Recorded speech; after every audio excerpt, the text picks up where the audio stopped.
are you in today? Today, I'm in my home base of the Garden of Eden of real estate, which is Silicon Valley. But Nice. headed to Salt Lake City this afternoon. Awesome, awesome. Well, Brett and my history goes way back. We met actually from Jay Kinder and Mike Reese back in the day, and we were both. Brett was one of the coaches for their coaching organization, and we became great friends. Now we're in Go Abundance together. So, Brett, for any of the people, there may only be one person here that doesn't know you. Can you share a little bit about yourself? Sure, absolutely. Yeah, so my personal career. So I'm Silicon Valley born and bred. Actually, I was born at Stanford Hospital way back in the day. Grew up in San Jose. Family moved here when I was 5. Coming out of college, went to work for Tony Robbins, your guy in the background there, for 2 years, which was a wild, fun ride. Traveled around the world a dozen or so times. Spent 200 days on the road. Walked on fire more times than I could count. Left that in '99. Then went on, as life faced serendipity would have it. I actually went and worked for another icon in personal development, Deepak Chopra, and learned to teach meditation.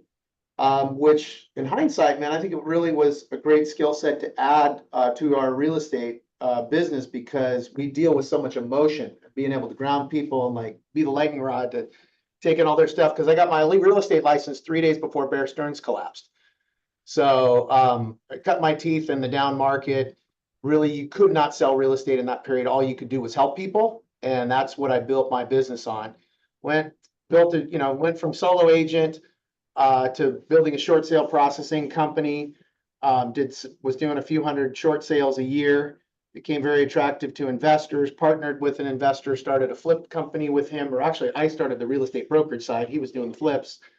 We were doing about 75 flips a year. I had an HGTV show. He had a midlife crisis in the middle of it. Ran off with our 26-year-old assistant. Blew up his marriage. It was awesome for reality TV. It sucked in real life. And then Wow. that's when I got connected with Jay Kinder and Mike Reese, and started building a traditional real estate team. Scaled that up from 40 million in sales to about 160 million. Left KW and then went independent. And then I'll share the rest of that journey here, which was just some hockey stick growth. And that's kind of what the topic of my session today will be, is just kind of the insights that I'd learned at those different Awesome. journey. Well, man, is that all? Oh my gosh. Dang, you are such an extreme overachiever. And I've always loved how you can just always share and give growth to others and give feedback and really great, amazing insights. So, hey, let's just jump right into this because we're excited to hear the growth of your real estate business. So it's inside of you. So, Brett, I'm going to turn it over to you. Go ahead. Rock and roll. Awesome. Yeah, so let me go ahead and I'm going to switch gears here and do some screen share. And I'm going to start with a Script story. 4, direct approach. Yeah, the direct approach. Yeah, so let me go here to, yeah. So the topic of our session is really about how the growth of your business is inside you, not outside you. And this is just a little bit of chronicle kind of my journey, which I started to share a little bit about, which we'll echo in a minute. But I want to start with a story. If anybody who is a real estate team leader or broker or coached or mentored people will sound familiar. And that is, picture the scene. It was May 6th, 2016. And I'm about to walk into a one-on-one with one of the agents on my team, Jeffrey Sawhill. Now, Jeff is just coming off his best quarter, right? It's May. He in January, February, March, in the month of March, he sold 9 homes and made about over $100,000. And April, he's goose egged. May, he's goose egged. We've had 5 one-on-ones, and he's just like, it's not happening for him. And really, I'm walking into this meeting, and it's kind of the come to Jesus meeting. Really, it's one of these ones where you're like, hey, what do you want to do here? Do you want to really focus on this business, or you want to do something else? And the conversation went something like this. I was like, hey, Jeff, we've been meeting week after week here. Um, and I've been giving you the best of what I can to help you kind of break through, go to that next level, whatever it may be. But it's not happening for you. You know, it's a lot of action, but no traction. And I asked him, I said, what do you think is going on? And he said, Brett, I've been thinking about it a lot. And the best I can gather is like, before I got into real estate, I worked for my dad's chiropractic office. And the most money I ever made was 80 grand in a single year. And I made $80,000 in a single month. Now, what just happened for Jeff, right? What just happened for Jeff is his level of success exceeded his self-concept. And it's not just happening for Jeff, no matter what level I'm at, you're at, it's happening to all of us. It's happening to me, it's happening to you, because all of us have what I call go to my slideshow here. Can you guys see my screen?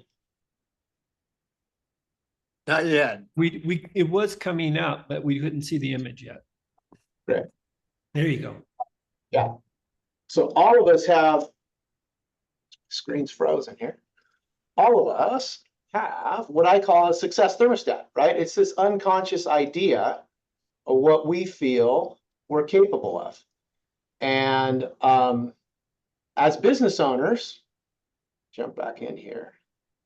As business owners, we all have this success thermostat. And what is that? That's like this unconscious idea of what we believe we're capable of. And as entrepreneurs, we are constantly, looking for strategies and tactics and those things that will take us to the next level.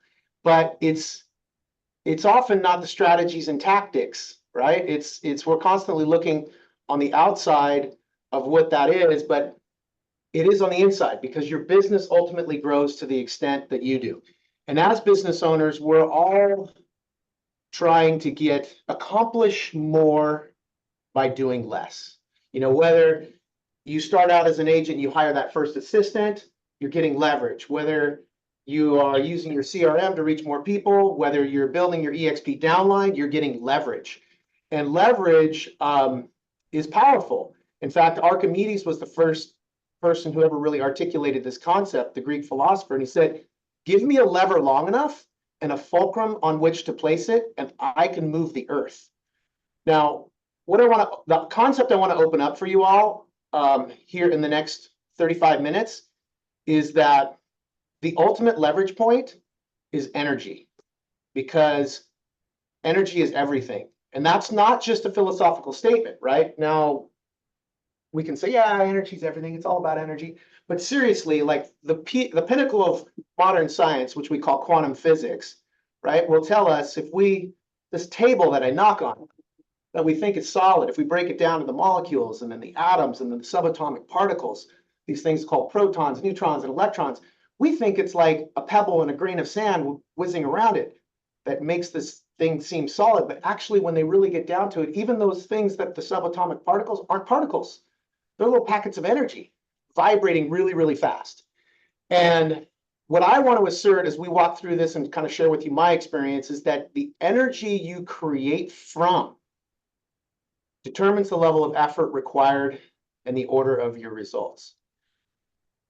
Just a quick recap of my background. You guys heard me start, and I don't know, Tom, if everybody was in the room when you asked me to kind of introduce myself, but yeah, I grew up in the Bay Area, had this journey, worked for Tony Robbins, which becomes relevant to the rest of my story here.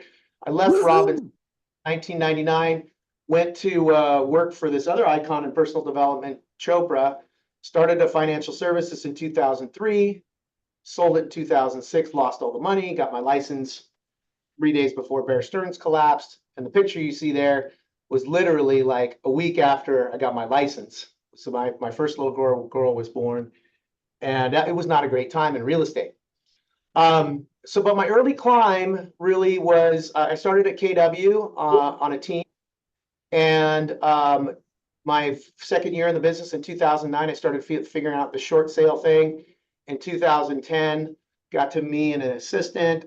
2011 it was me and an agent. And I hit my first million in GCI 4 years into the business. But the interesting thing was I got stuck there for 3 years. And in hindsight, I look back on it, I realize what it was. Um, I was chasing money. You know, I came into the business really, and it's probably true for a lot of us in real estate. You know, the majority of people backdoor into real estate as a plan B or maybe even a plan C. And I was not exempt from that. I came into the business really because I needed to make money and I wanted to make money. And I realized in hindsight, that was my focus. And it was 2016, around the same time I had the story I told you about my agent Jeff on the team. I got a phone call from another friend of ours, Lars Hedenborg. And Lars said, "Hey man, I'm gonna do something different. You know, I know I'm trying to, I've been building a real estate team, Brett. I know you've been trying to do this too. But I just got certified in this thing called eMyth. And I want to share the content with you guys." So he invited about me and a dozen other people, okay, out to Charlotte for the weekend. And we got out there, and the first day, it was about 15 or so of us. The first day, in the first half of the day, all we were doing was asking really kind of this. I thought we were going to talk about systems and people and hiring, but it was really all about this why. Like, and I have done, you know, your big why and take care of your family and what are your goals kind of thing. But it was really a, why do you get up and get after it every day?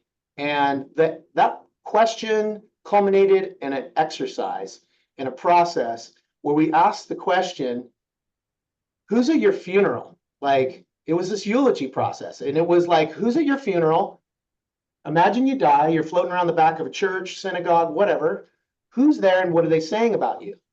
And I took this process to heart. I mean, he said, "Hey, go in the corner of this conference room, grab your journal, take your notes." And I remember coming back, I'm a little teary-eyed, wiping the tears off my face. And he's like, "Look at what people had to say about you and the impact you had. And look for the commonalities."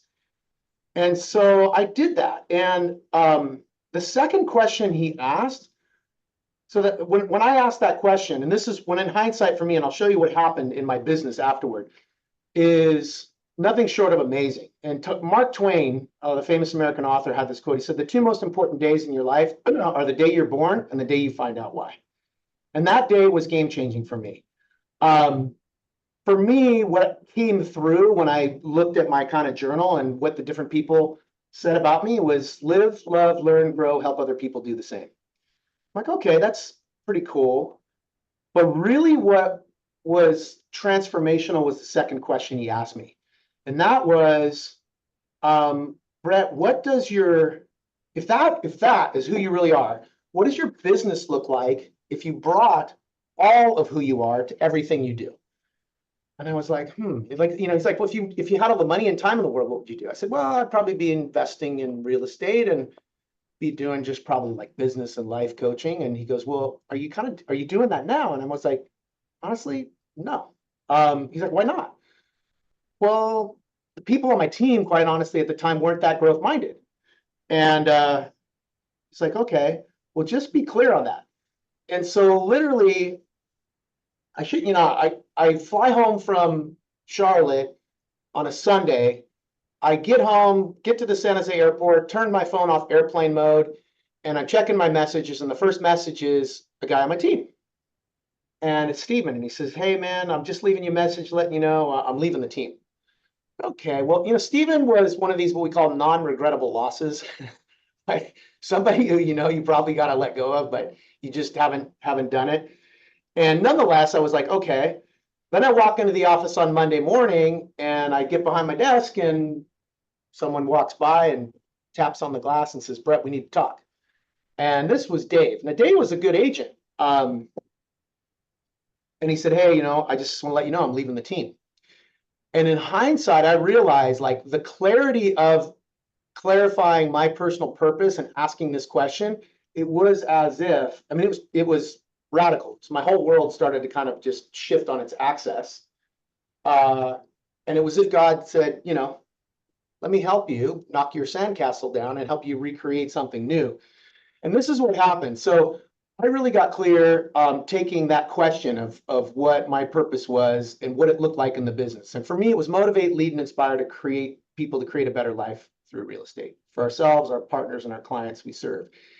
And this became the vision for our team. We were a team based on personal and professional growth, a place where partners love to work, goals become reality, and clients become raving fans. And this is what happened in the years right after that. We went from, I was about 40, 50 million. The next year we quadrupled, went to 165 million, 2018, then 2020, we went from 432 million to 1.2 billion. It went from really almost 10x in just a very short period of time. And in hindsight, I look back on this because this insight really clarified for me when I look back, like, what was it that did it? Was it really that clarity of purpose? And if you haven't done this exercise, I'll provide an opportunity at the end. I kind of walk people through the exact same process. Just to let you know, in that room that day, the other leaders who were in that room with me were Chris Lindahl, Dan Beer, several other people who went on to build billion-dollar businesses, went through the same process, and it was truly transformational.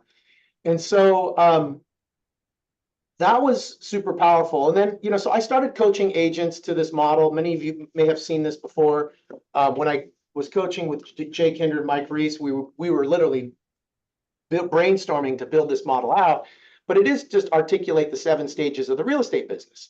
And it's how to grow your business from a solo agent to a team, doing 150 plus transactions and get yourself out of production and be more of kind of either just the operator or just an owner. And so I went deep into coaching agents. This was one of my first mentees that I helped start building a team, and it was awesome. I helped her go from 200,000 her first year in the business. She was a solo agent. She came join me on a team. She was more than capable of building her own team from the start, but she said, I want to learn with you. So she spent a year on my team. And in 2019, I helped her start building her team and helped her scale up to 150 units and 6 agents and 4 million in GCI. And so that was incredibly fulfilling. It was life-changing for her. It was incredibly rewarding for me. And so I asked the question, what if I set a goal to help 5 agents make their first million in GCI? And in actuality, in 2021, I helped 9 out of our 50 agents hit their first million in GCI. And it was amazing. The other thing that happened was that was the year we pushed to $1 billion. And I was like, this is kind of interesting. Also had several offers from companies wanting to buy our brokerage at the time. And I was like, here's what I discovered. Every agent I helped grow to $1 million in GCI added 200,000 in net profit to the company and $1 million to the value of the company. How did I know that? Because we received 6 offers on the company that year. And I was like, that's pretty interesting. It's kind of like a divine design, if you will. For every person I help make $1 million, it adds $1 million to the value of the company. And that really kind of echoes one of the old, Zig Ziglar quotes. You can get everything in life if you help enough other people get what they want. And so that led to my second insight. I was really like shifting focus from income to impact was a major amplifier. And this is a quote from Robbins. I didn't hear him say this much in his early days when I worked for him, but more recently I heard him say this. And this is that power moves to leaders who are truly in service of others.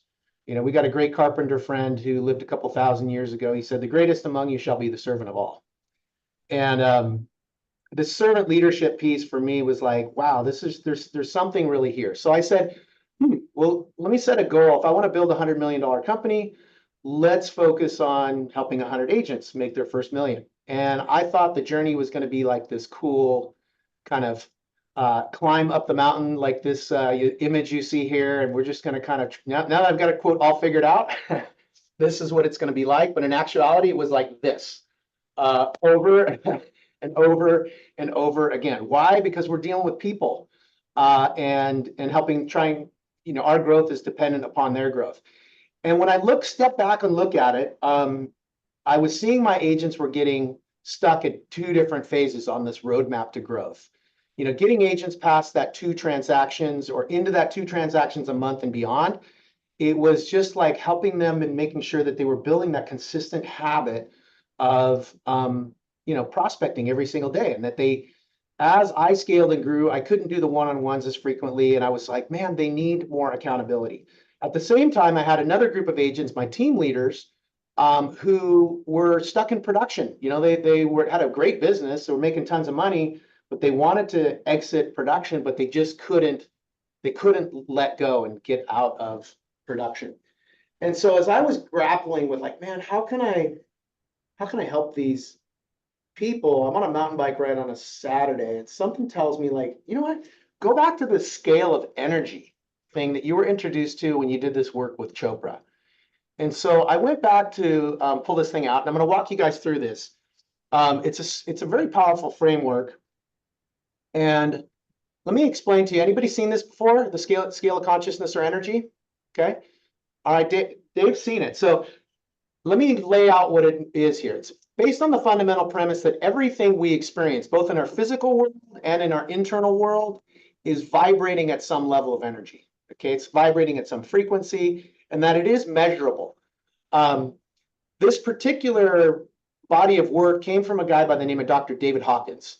He was a psychiatrist by training in the 1950s. He was the head of the New York State Mental Hospital outside of New York City in 1950. He had, for lack of a better word, some kind of profound awakening type of experience, after which, within 6 months' time, they shut down the ward at the hospital within 6 months. Not because he abandoned his post, but because quite literally he would meet with his patients, and he was like so clear in just the embodiment of truth, love, whatever you want to call it, that people literally would see through their psychosis, their illusions, their delusions. He ended up going off kind of into seclusion for a few years and came out with this body of work, which is really about this calibrated scale of energy of consciousness. And I'll explain it to you, and here's the way it is. If you look down at the bottom, everything's energy, it's vibrating at some level. At the bottom, we have 0, there's no energy happening. And up at the top is 1,000. Now, there are certainly higher frequencies, vibrations, energies than this level, but 1,000 would be the highest level of energy that the human nervous system can embody. Okay. So at 1,000, as far as like a person hanging out there, you got like a Christ, a Buddha, an Allah, all the great avatars that have ever walked the earth would probably be there or very close to there. And a couple other interesting milestones on this chart. You'll see it's obviously the spectrum of human emotion as well. But an interesting few breakpoints here is the green band you see is called energy level 200.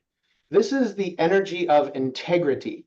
Not like my thought and my word align, although those are a requirement for this level of energy. The level of integrity, energy level 200, says that anything that's vibrating or resonating below the energy level of 200 will tend towards like a downward spiral. It tends towards entropy. Things just kind of fall apart, if you will. Whereas things that vibrate or resonate above the energy level of 200 will tend towards syntropy. They tend to self-organize into higher orders of creation, effortlessness, and ease. So another thing you'll notice about this chart is, and I'll share a copy with this when we finish, by the way, is that the higher you go in energy, the more things flow. I started this conversation by saying the energy you create from will determine the level of effort required and the order of results. The higher you are hanging out in this energy, the easier it is, the more things flow. The higher you go, the more things flow.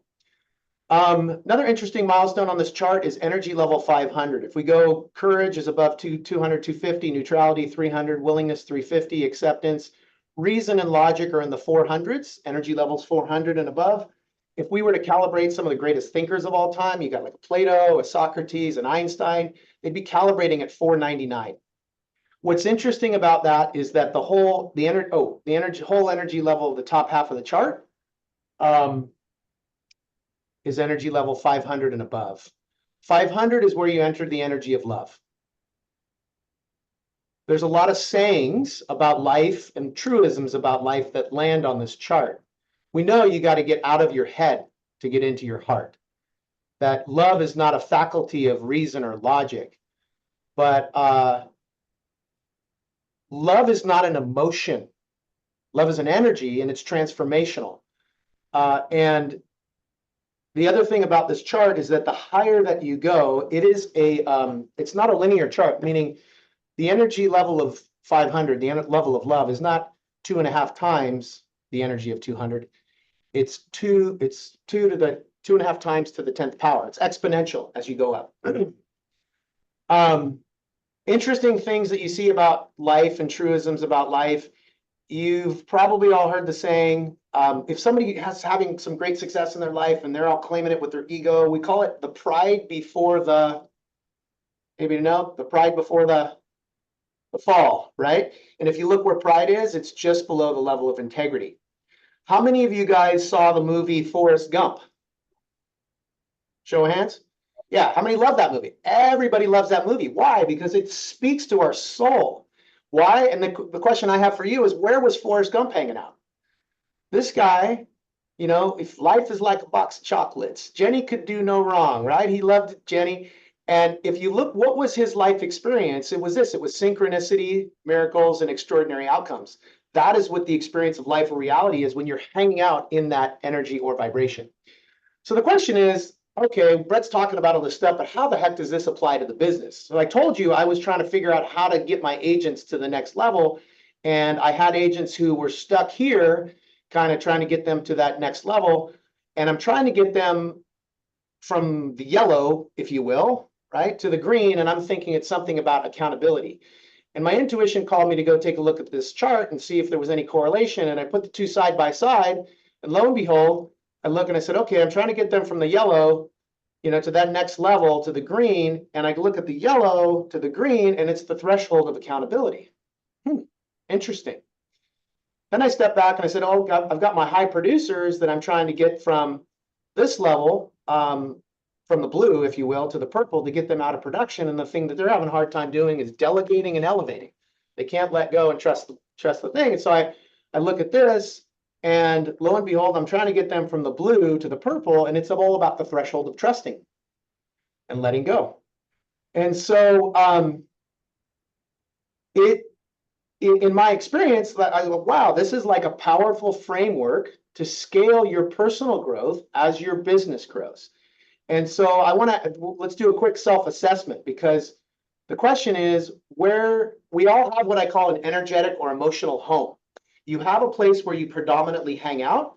And the question is, where is that? So, and then the second question, is it different at home and at work? Now, Tom, are you still there? I saw you went off camera. He's here. Okay. I didn't know if we Yeah, I'm still here. I didn't know if we have a moderator here or not, because what I typically like to do at this point is do a breakout and break people up into groups of 2. We take about 3 or 4 minutes and we can answer this question. Number 1, where do you hang out? And number 2, is it different at home versus work?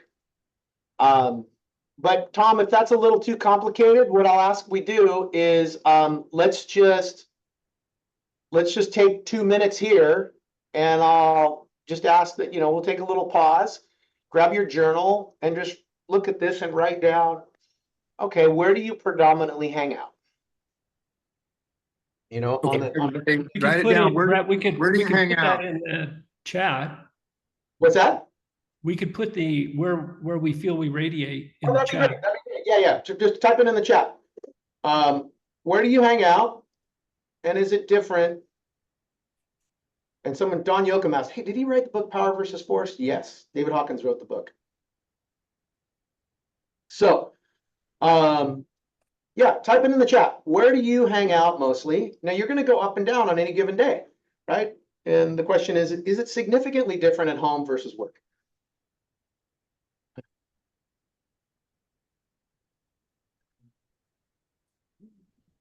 I know I got 20. Yeah, I'm getting there. I'm gonna write it in the chat, but I'm reason and logic generally. Okay. Willingness, same at home. Megan says willingness, same at home versus work. Tom says he's hanging out in the sauna. I don't know what he's checking out, but torn, reason and logic, but also courage. Okay, reason and logic. Congruent, same at home and at work. That's fantastic. Anybody? Okay, here we go. Courtney says, I think I'm mostly hanging out at willingness. Sometimes I'm in desire at work, especially if I feel like I'm short of my goal. Abso-freaking-lutely. Who else? Let's see. All right. Well, thanks for taking the time to think about that. The question is, if it is different for you at home and work, it speaks to a level of integration for you. That there's probably more work. There's work and opportunity to do. And here is, how does this apply to your personal growth? Well, we mentioned that the energy you create from determines the level of effort required and the order of your results. And here's what I personally found. I mentioned to you, like my early journey coming out of college, I worked for Tony Robbins for a couple of years. And then I had Tom's a big fan too. And here's the interesting thing about the body of work that Tony Robbins does. Like his core mission and purpose in life, his signature program was called UPW, Unleash the Power Within. This is where we walked on fire. And it was really, he's really good at taking people from red, orange, and yellow, like from fear and desire, and then getting them into courage. In fact, the title of his program, that UPW, is called Fear into Power. And it's great. Guess what? Like you can't jump from grief to love in one shot. All of our personal growth journey is, in fact, a journey. However, it doesn't end there. And what I found personally, because when I left working for him, I was 28 years old. I went and made $500,000 that year. And I look back on my experience. Guess what? By the time I was 30, I lost all the money I made. Why? I look back on it and I was massively in this fear, like a little bit, not fear, it was desire for sure. I was like so in desire. And that it is below the level of integrity. That like I realized my creations that I created were not steady, we're not stable. For those of you that said, hey, I'm kind of hanging out in courage, neutrality, and willingness, it's not a bad place to be. In fact, if we look at, that we go back and look at this particular chart on the business, hanging out in the blue and the green, I mean, you means you got a business, you're doing 40 to 150 deals a year, depending on your price points. You're probably making $500,000 to a couple $1,000,000 a year. It's not a bad place to be. But the question is, like, what is that next level? So what I found when I left working for Robbins, I went to work for this guy, Deepak Chopra. And this is where this whole thing kind of came together for me. When I look back on it, I was like, okay, Robbins, I got really good at setting and getting goals, getting out there, taking massive action. But I realized it was this place of effort and willpower. I went to work for this Chopra guy, and he was like, Brett, this is just about, and literally having the opportunity to spend 200 days on the road with Tony Robbins and see how this guy lives and moves and creates in his world, and then having the reference point of this Chopra guy. Chopra was like on a whole freaking another level. Time magazine named him Man of the Millennium. He's meeting with these world leaders, and his thing was, Brett, just have a clear intention. Intention is desire without attachment. It's basically just an intention. Release it into the energy of love and watch the field freaking create. And I watched this guy. I was like, holy shit, this is just a whole nother level. And so it really, my personal journey now has been about, helping entrepreneurs and high achievers move beyond the energy of hustle and grind into these spaces and places of flow, and ultimately to get to these places of align and allow. But here's the deal.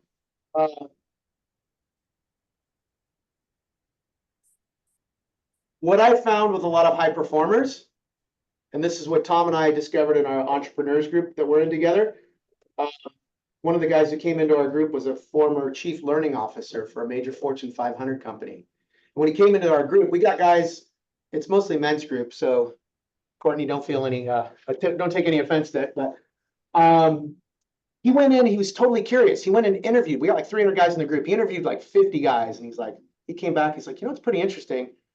I noticed something. He says, the average population indexes to trauma, meaning, they've had some life experience, they feel shaped them, made them the way they are, good or bad in some way, by about 60-65% for the average population. He's like, you high performers, it's like 95%. And I was like, wow. And I realized that was the case. I noticed that with a lot of my high performers in helping them go to that next level. It is getting to the awareness that what drives you no longer serves you. Typically something happened and you crafted, engineered a way to leverage that traumatic experience and develops yourself in some way so that you got really good at doing one thing. But at some point, what drives you no longer serves you. And to get to that next level, it is about letting go. So ultimately, this whole journey about energy, I want to share a vision with you all, because this whole Department of Justice thing that we just been through, let me ask this question. And I want, please participate. There's 20 people left online. I want you to type in, where do you think the average real estate transaction calibrates at? Where's the energy of the average real estate transaction? Given we've got typically a seller who thinks their house is worth a little bit more than it is. You got a buyer who's making a $500,000 to $1 million decision they've never made before. You've got an agent, a buyer's agent typically, that's like, oh my God, man, I hope I get this deal. And you got a listing agent who's also in there. What do you guys think? Matt says between fear and pride.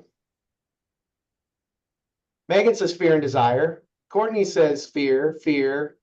It's loaded with fear, right?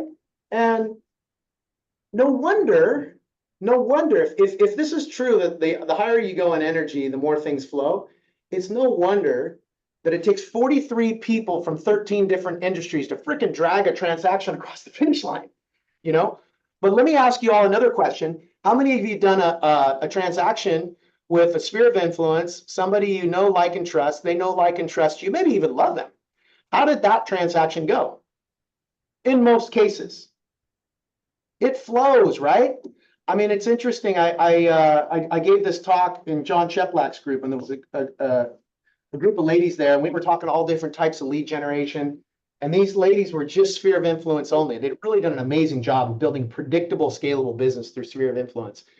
And their marketing spend was like 25 grand a year for $750,000 in income. And they closed lots of transactions because they were hanging out and they were doing it really high and a high level of energy.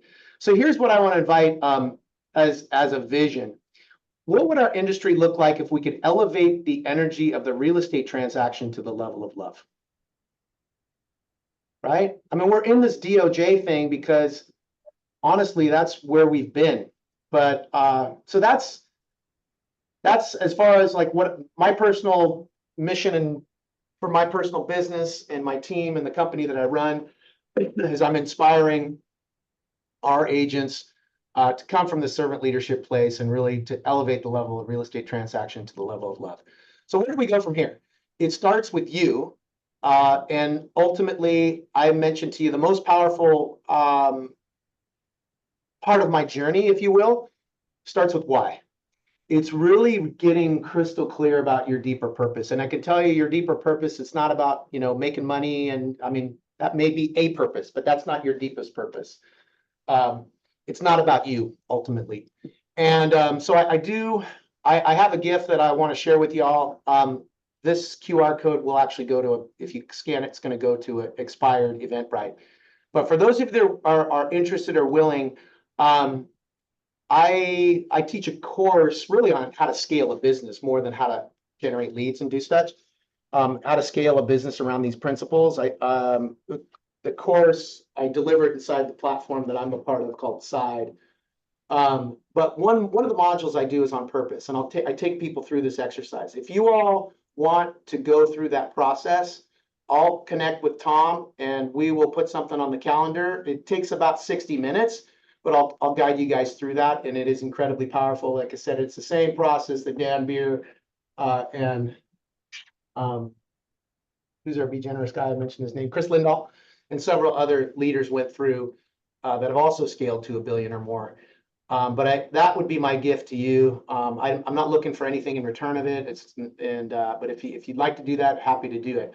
Also want to share some resources for the journey, because this journey is not about most of what people think about personal growth is, getting your mindset right, getting your habits right.